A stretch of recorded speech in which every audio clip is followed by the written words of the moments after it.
Salve moçada, beleza? Este aqui é mais um vídeo da série de Introdução às Ciências.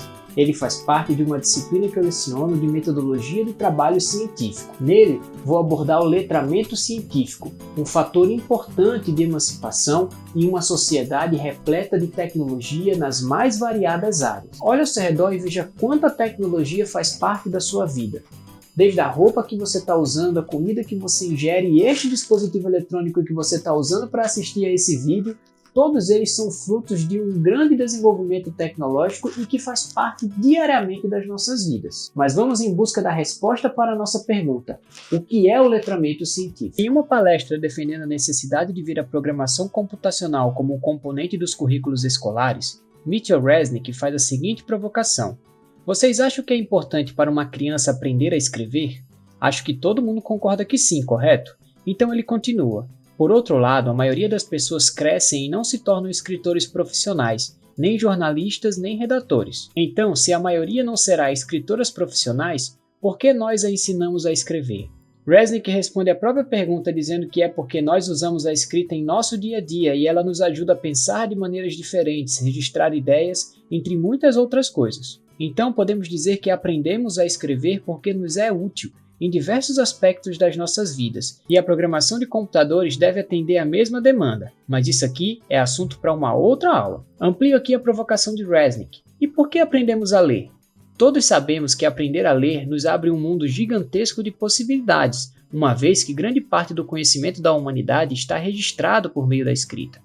Não é por menos que o marco que separa a pré-história da história da humanidade é o surgimento da escrita, cerca de 5.000 anos atrás, que possibilitou registrar os eventos de maneira que possamos conhecê-los muito tempo depois. Outro marco importante na história da escrita é a invenção da prensa de tipos móveis, construída pelo alemão Johannes Gutenberg, por volta de 1450. A prensa de Gutenberg permitiu a reprodução em velocidade e escala jamais vistas até então, e tornou a circulação de informações e ideias muito mais ampla. Recentemente, em meio à grande revolução tecnológica das últimas décadas, entramos em um mundo virtualmente inesgotável de informações. No mundo da internet, uma rede de interconexão de muitas redes ligadas a bilhões de dispositivos eletrônicos, tudo liga com tudo, tudo está disponível o tempo todo e a qualquer hora. Basta o mínimo de esforço para usar os caracteres certos na caixa de busca. Você quis dizer caracteres certos? Na verdade, nem precisa digitar tão corretamente, e a informação está disponível na sua frente. Informação não é mais o grande problema, pelo menos para as coisas cotidianas. Então está mais do que justificado que aprender a ler e escrever torna as pessoas mais independentes, abre novos mundos de fantasia, nos contam histórias incríveis e permite que possamos contribuir da mesma maneira, contando nossas próprias histórias. A provocação de Resnick inicia sua narrativa para a inserção da programação computacional nos currículos escolares, mas ela também nos serve para compreendermos por que precisamos aprender as demais áreas do conhecimento. Como citamos na primeira aula deste curso, a frase do Carl Sagan explica isso de maneira clara em relação às ciências da natureza. Vivemos em uma sociedade dependente da ciência e da tecnologia em que quase ninguém sabe algo sobre ciência e tecnologia. Existem ainda muitas pessoas que, vez por outra, perguntam: onde eu vou usar isso na minha vida? Poderia ser a pergunta de um jovem conhecendo o alfabeto sem ambições de ser escritor, mas ela geralmente é feita por jovens do ensino básico sem pretensões de serem cientistas. Como está claramente exposto na frase do Sagan, é fundamental desenvolver habilidades referentes ao uso da linguagem e dos conceitos do campo da ciência, pois assim como usamos a escrita no nosso dia a dia, lidamos constantemente com informações complexas oriundas do progresso científico e tecnológico, e compreendê-las envolve não somente decifrar o código escrito, mas também um amplo espectro de habilidades da natureza da ciência. É fundamental que todos os cidadãos possam compreender minimamente os processos de produção de conhecimento e estejam conscientes a como novas tecnologias são geradas e como impactam a sociedade e a natureza. Vamos usar como exemplo a conta de energia elétrica. Nela temos diversas informações importantes, mas na maioria das vezes olhamos apenas para o valor da conta e, dependendo do valor, dizemos que precisamos economizar. Então apagamos algumas luzes da casa nos próximos 2 dias e logo depois nos esquecemos de tudo e voltamos à programação normal. Contudo, com um olhar mais atento, podemos encontrar muitas informações importantes, Um exemplo é o histórico do consumo em kWh dos últimos 12 meses, demonstrado no gráfico no canto inferior direito desta conta de energia aqui.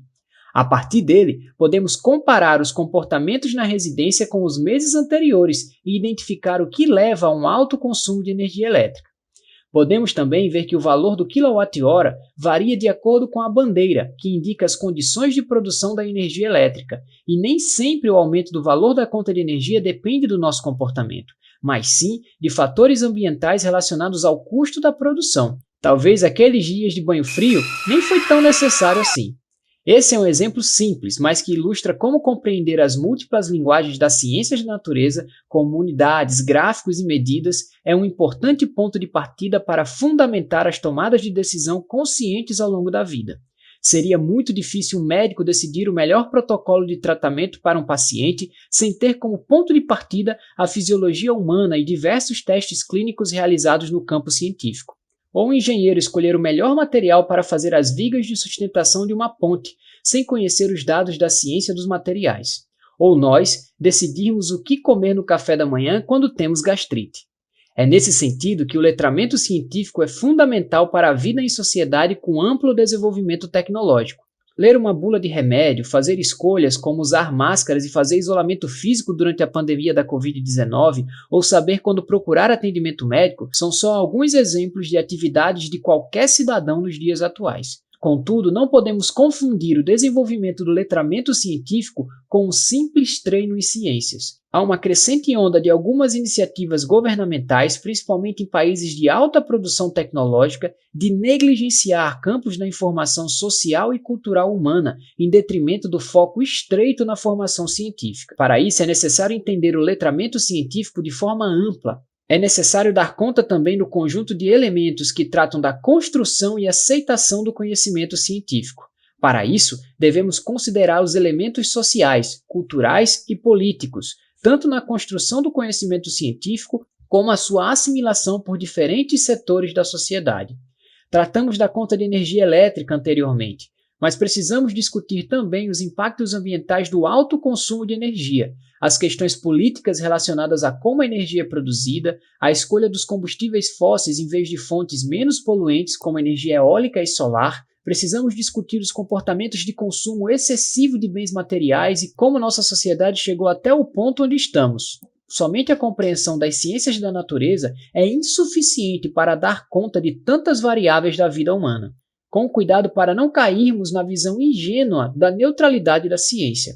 E para isso, precisamos de uma ampla imersão em discussões que estão além do escopo das ciências naturais. Neste vídeo, tratei do letramento científico numa perspectiva ampla, dando conta da formação integral do ser humano. Certamente voltaremos a este tema em vários outros momentos, pois não podemos esquecer que a ciência é uma atividade essencialmente humana e está sujeita a muitos fatores sociais. Como material suplementar desta vez, eu vou colocar as aulas desta série de Introdução às Ciências, pois nela eu trato da ciência de muitas perspectivas diferentes, desde o motivo pelo qual a gente faz ciência, quem faz ciência, quantas pessoas são necessárias para fazer uma descoberta científica, entre muitas outras discussões que são essenciais para a gente entender o processo da natureza da ciência, da produção científica como uma atividade social.